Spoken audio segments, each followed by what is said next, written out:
Bonjour à tous et bienvenue sur autoplus.fr. Nous sommes à la porte de Versailles pour la 45e édition du salon Rétromobile. Les exposants sont répartis sur plusieurs halls, 3 au total, plus de 1000 véhicules sont exposés et parmi eux quelques curiosités et c'est ce qu'Autoplus a choisi de vous montrer aujourd'hui, des véhicules de collection 100% électriques.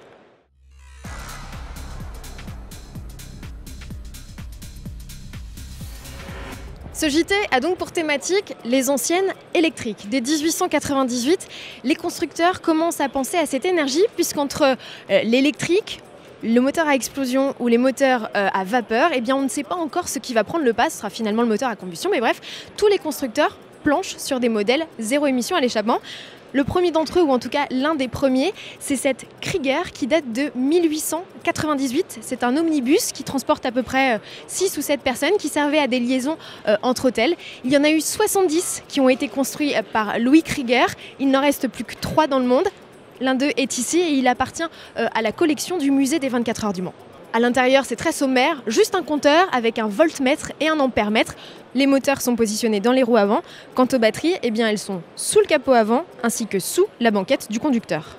Le stand de la Fédération française des véhicules d'époque expose également 3 autres voitures 100% électriques, dont cette Bugatti présentée au Salon de l'Auto 1931. Elle a été développée à 10 exemplaires, dont un à l'usage personnel de Monsieur Bugatti. Cette voiture développe un cheval, ses batteries font 6 volts et son autonomie n'est que de 2 heures à une vitesse maxi de 30 km/h. Un peu plus récente, cette Rosengar de 1938. Alors elle a été développée, c'est une voiture thermique à la base qui coûtait environ 21 500 francs de l'époque. Et cette voiture, eh bien, son concepteur l'a imaginée avec cette possibilité d'enlever le moteur qu'on voit juste derrière moi en juste 2 heures. Alors le problème c'est que ça avait un coût puisque cette voiture, cette Rosengar, eh bien, coûtait 2,5 fois plus cher dans cette version 100% électrique.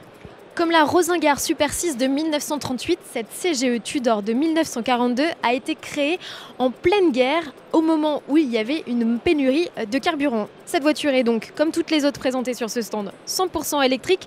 Le moteur est placé entre les roues arrière, c'est donc une propulsion et elle a été mise au point par l'ingénieur Jean-Alfred Grégoire. Alors cette voiture est une voiture de record puisqu'elle a été capable de parcourir 250 km, enfin à la vitesse de 42 km/h maximum. Même chez Porsche, très tôt, on a pensé à faire de l'électrique. Ferdinand Porsche a présenté en 1896 cette L'Honneur Porsche, qui était en fait donc une voiture électrique avec comme innovation des moteurs dans les roues avant directrices. Cette innovation fut carrément fureur à l'exposition universelle de Paris en 1900, tant et si bien qu'en 1901, il a décidé d'intégrer cette technologie à un véhicule, mais cette fois-ci qu'il a décliné en version hybride. Sur le stand Porsche, on crée aussi le lien avec le passé et le futur puisque vous découvrirez également un exemplaire de la Taycan dans sa version turbo. Allez, on continue ce JT 100% électrique avec cette Peugeot VLV pour véhicules légers de ville. Elle a été construite comme beaucoup des modèles qu'on vous a déjà présentés en pleine guerre pendant cette fameuse pénurie de carburant.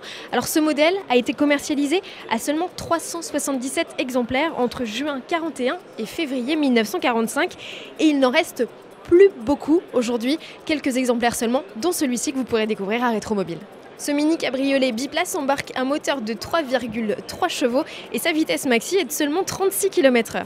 Alors après la guerre, le gouvernement français a demandé aux constructeurs de plancher sur des véhicules électriques pour se détacher finalement de cette dépendance au pétrole. La 106 électrique qui est présentée ici à Rétromobile n'est pas le premier véhicule zéro émission à l'échappement présenté par Peugeot. Il y a eu le J5 en 1989. Elle a été présentée dans les années 93. Elle a d'abord été déclinée sous forme de petite série à La Rochelle. Elle a été produite en plus grande série, 2270 exemplaires jusqu'en 2003, puis a finalement été arrêtée parce qu'elle était beaucoup trop chère. Elle faisait 27 chevaux avec une autonomie de 90 km au maximum. Alors pour l'anecdote, ce véhicule a 2 trappes sur le côté droit, l'une effectivement pour brancher une prise de courant, mais l'autre à l'arrière permettait de faire le plein d'un réservoir de 8 litres qui servait à alimenter un petit moteur et ce petit moteur servait lui à faire fonctionner le chauffage. On vous a parlé d'électrique tout au long de ce JT. On est à présent sur un stand, alors qui n'est pas celui de Renault, mais celui de Melin Rétro Passion, qui est un fournisseur de pièces spécialisé de la marque Renault et qui a créé avec Renault Classique, le département dédié aux véhicules anciens, Un véhicule un peu étonnant, c'est une 4L qui s'appelle e-Plenair, qui est sur la base d'une JP4. Alors c'est un véhicule unique qui est animé par une motorisation de Twizy 80. Il développe 17 chevaux. On a notamment l'affichage vraiment du Twizy qui se retrouve dans cette 4L un peu spécifique, avec seulement 2 places comme vous le pouvez voir, et une peinture blanche nacrée qui lui va ravir. C'est un modèle qui a été présenté en juillet 2019 dans le cadre d'un événement, le 4L International. Pour finir ce JT, focus sur une tendance, ça s'appelle le rétrofit. Le rétrofit, ça consiste à convertir un véhicule thermique en électrique. Aujourd'hui, plusieurs acteurs se sont mis sur ce marché. Ils sont fédérés au travers d'une association qui s'appelle Air. Alors, ils ont transmis à la Commission européenne un projet d'arrêté. La Commission européenne a donné un avis favorable puisque plusieurs de nos voisins européens ont aujourd'hui la possibilité de le faire. Aujourd'hui, en France, ce n'était pas possible puisqu'il fallait forcément l'aval du constructeur pour pouvoir mettre un moteur différent de celui lié à l'homologation. Alors le rétrofit, c'est bien, hein, on peut user de son véhicule favori avec un moteur zéro émission en passant outre la législation aujourd'hui sur les émissions polluantes qui règnent dans les centres-villes. Le seul problème, c'est que cette transformation coûte cher, entre 10 et 30 000 euros. Donc la seule solution pour que ça prenne de l'ampleur, ce serait que les pouvoirs publics puissent offrir une aide écologique aux futurs propriétaires qui souhaiteraient convertir leur véhicule. Si on en croit le Deux Chevaux Marine Club de Cassis qui s'est lancé aussi sur cette tendance, les premiers véhicules rétrofités pourraient être lancés dès la rentrée 2020. Voilà, le JT d'Auto Plus, c'est terminé pour aujourd'hui. On espère que ça vous a plu.